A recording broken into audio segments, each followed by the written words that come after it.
Alors il pleut beaucoup dehors, donc je ne sais pas si vous allez entendre correctement. Mais je fais cette vidéo parce que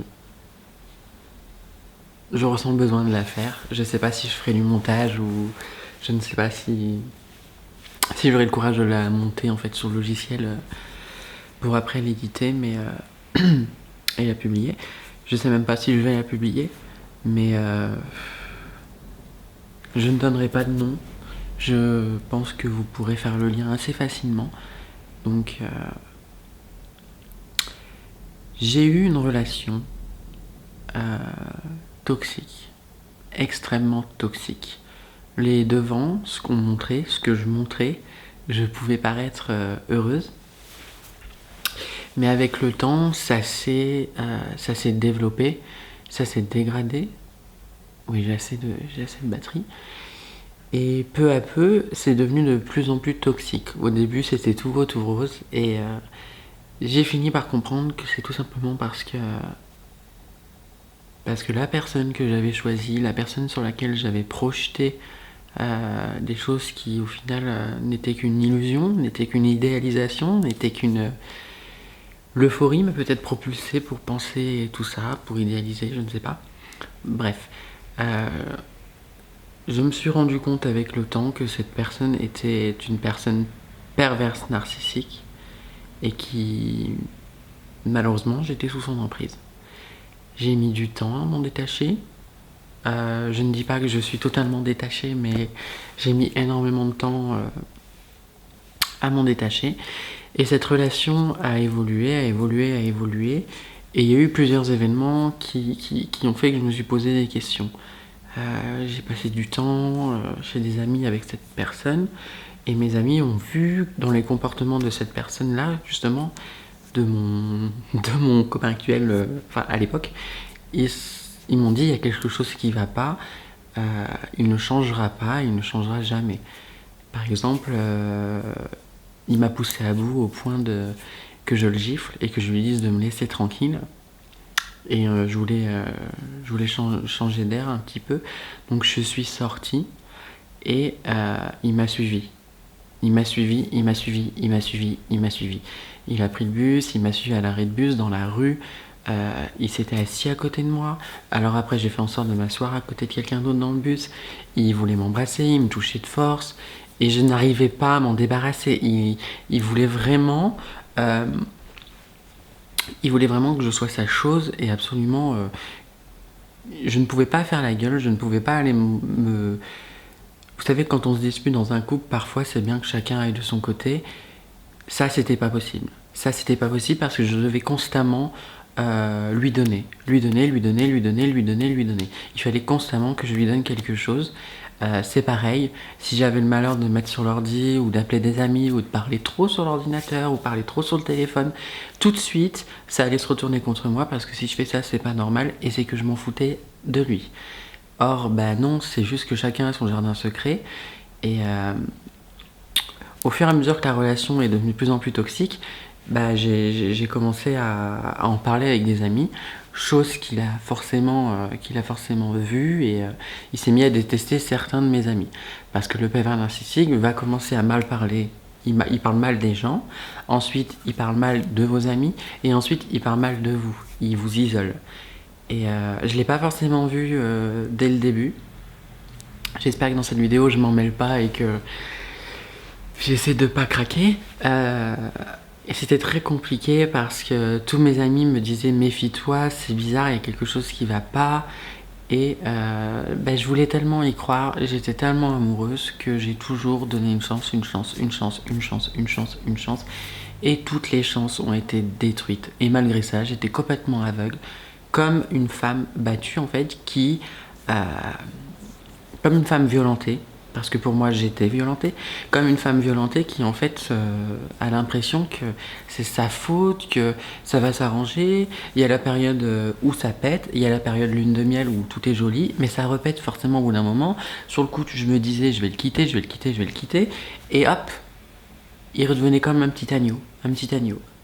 Et du coup, moi je me dis ouais c'est cool, ça se passe bien là, mais non, la période qu'on dit lune de miel, ça là par exemple, Ça ne durait pas longtemps. Ça ne durait pas longtemps. Et en fait, au fur et à mesure des mois, je me suis mise à me confier à mes amis et je me suis confiée à mon ex.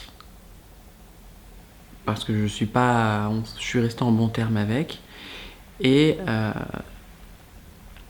j'ai fini par retourner avec mon ex pour une relation beaucoup moins malsaine, beaucoup moins toxique. Et je suis sortie, j'ai réussi après plusieurs mois à le quitter, tout simplement parce que j'en étais venu au point où la nuit, j'avais peur de me coucher.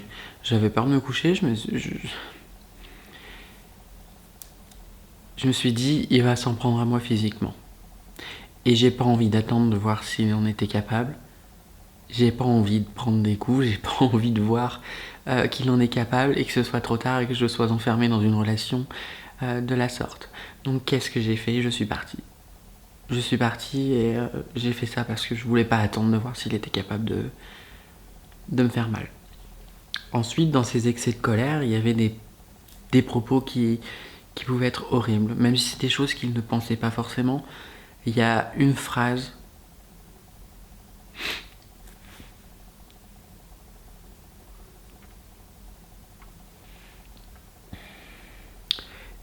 qui m'a vraiment fait du mal.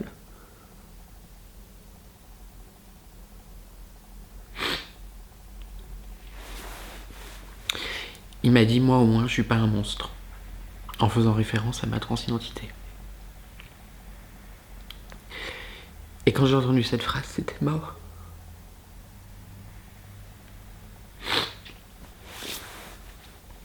C'est la phrase qui était de trop. C'est la phrase qui a fait que on peut pas dire ça. Qu'on le pense ou pas, on peut pas dire ça. C'est pas possible. Je vais couper la caméra et me calmer un petit peu. Bon. Je pense que ça va un peu mieux. Au début, j'ai pas fait le lien avec le fait qu'il soit pervers narcissique. J'ai cru qu'il était borderline. Mais je me suis renseigné un petit peu et pas les symptômes, mais tout ce qu'une personne perverse narcissique peut faire endurer à celle ou à celui qu'il a choisi comme victime, parce que je pense que j'étais sa victime. Et ça, c'est dur aussi à accepter, c'est que j'étais sa victime. J'étais une victime. Et je pense que je le suis toujours. Tous les moyens pour faire pression, tous les moyens pour me récupérer, tout était... Il faisait tout. Par exemple, là, ça fait 3 jours qu'il crée non-stop des comptes Instagram pour me parler. Je bloque, il recrée un compte Insta. Je bloque, il recrée un compte Insta. Je bloque, il recrée un compte Insta. Et il était capable aussi de m'appeler, je sais pas moi, 30 fois d'affilée. 30 fois d'affilée en une dizaine de minutes. Et il m'a fait ça des tonnes de fois. Il m'a aussi... si j'avais le malheur d'être connecté sur WhatsApp et que je lui répondais pas, par exemple, c'est que je parlais à un mec et que j'allais me barrer forcément avec un nouveau mec.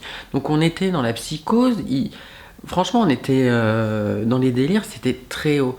Et c'est pareil, souvent je le bloquais pour être tranquille parce que la seule chose qui était faisable, c'était de le bloquer. Parce que sinon, ça continuait. Et le pervers narcissique, tu ne peux pas le faire changer. Il ne se remet jamais en question.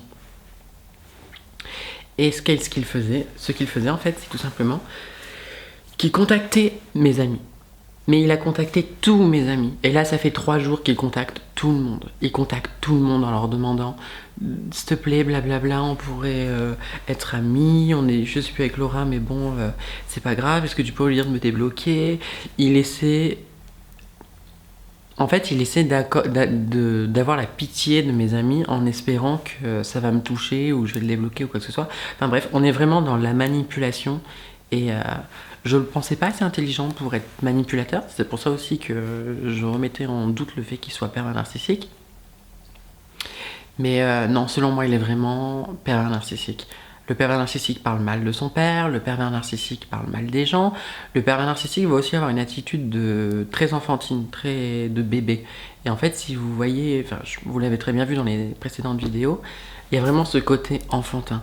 D'un coup, c'est l'homme super fort, super imposant, c'est le meilleur, c'est Dieu. Et pouf, d'un coup, vous avez un petit enfant fragile. Et ça, je l'ai beaucoup vécu.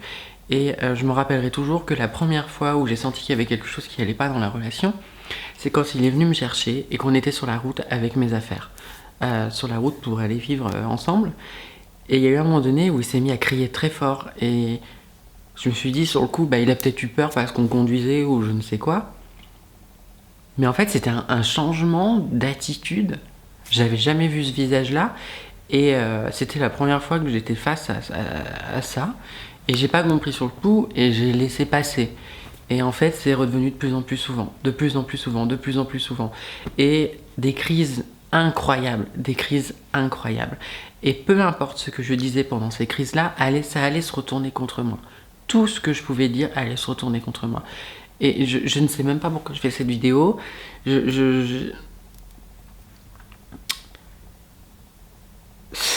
J'avais juste besoin de parler, j'avais juste besoin de vous expliquer que si je suis pas trop présente sur YouTube en ce moment, si je peux paraître un peu déprimée, c'est parce que